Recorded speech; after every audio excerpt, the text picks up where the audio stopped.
Hi everyone, Chap on a Bike's been at it again, and I've been asked for my opinion. So let's have a look at the clip first that was posted on X.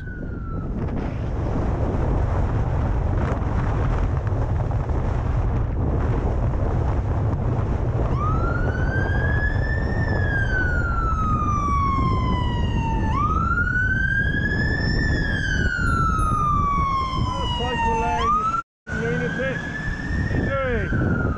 Kilo Foxtrot 19, X-ray Victor Romeo.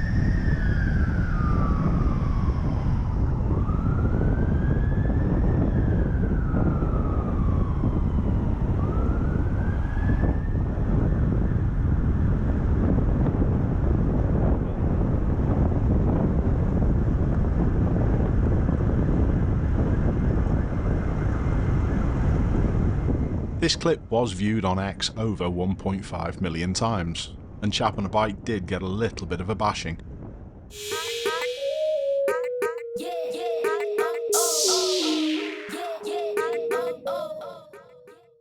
Chap on a Bike mentions Highway Code Rule 219 in his original post.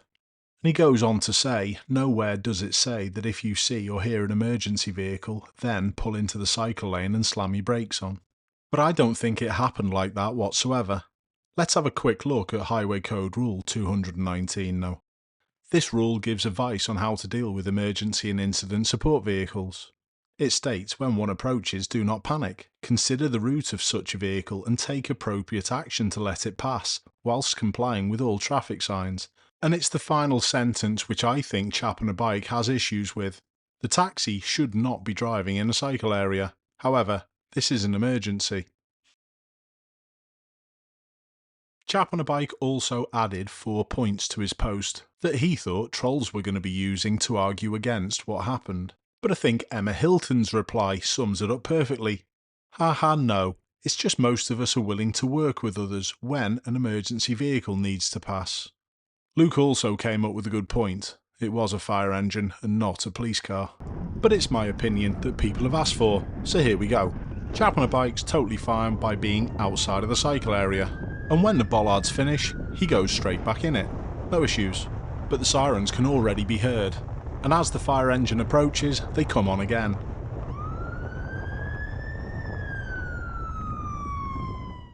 I've paused the video at this point to highlight a couple of things. I don't think I would have overtaken this other cyclist at this point, and Chap on a Bike does so at too close a distance in my opinion. And the second, more important point is to highlight the parking area to the left of the cycle lane. There is also a vehicle parked a little further up, and I'd like to ask this question. How has it parked there without going on the cycle area? And the simple answer is, it hasn't. It's gone across the markings. This is totally fine. There's a big difference between what this vehicle must have done to get there and driving on the cycle area. I would also like to add that this clip is quite similar to a video that I showed approximately a year ago. This is where an ambulance tried to bully a driving school vehicle to drive in a bus lane. But there is a clear difference between this clip and the clip that we're analysing today. In this one, the ambulance does have a corridor to the left-hand side where they can fit. But if the taxi had stayed put, was there enough room for the fire engine to fit through on the left-hand side? And the simple answer is no. Now, on to Chap on a Bike's dodgy overtake. I actually don't think the taxi driver was that harsh with the brakes either. I also think if the taxi driver hadn't have slowed, they would have been at this pinch point exactly at the same time as the fire engine. Chap on a Bike is still shaking his head though. And I also think he tries to have a confrontation with this taxi driver. Why move out of the cycle area at this point? However, I will give him the benefit of the doubt. It was difficult to see with the camera footage what state that cycle area was in. It may have been better to ride on the road as he did. Now to finish, we've got something even more shocking than Chap on a Bike's riding. Matthew Collins asked me this question. Do you agree with Chap on a Bike or Mikey? And he was talking about cycling Mikey, and this is what Mikey said. I think this is the time to brake and stay out of the Ambo's way. I don't think the cab driver did anything wrong.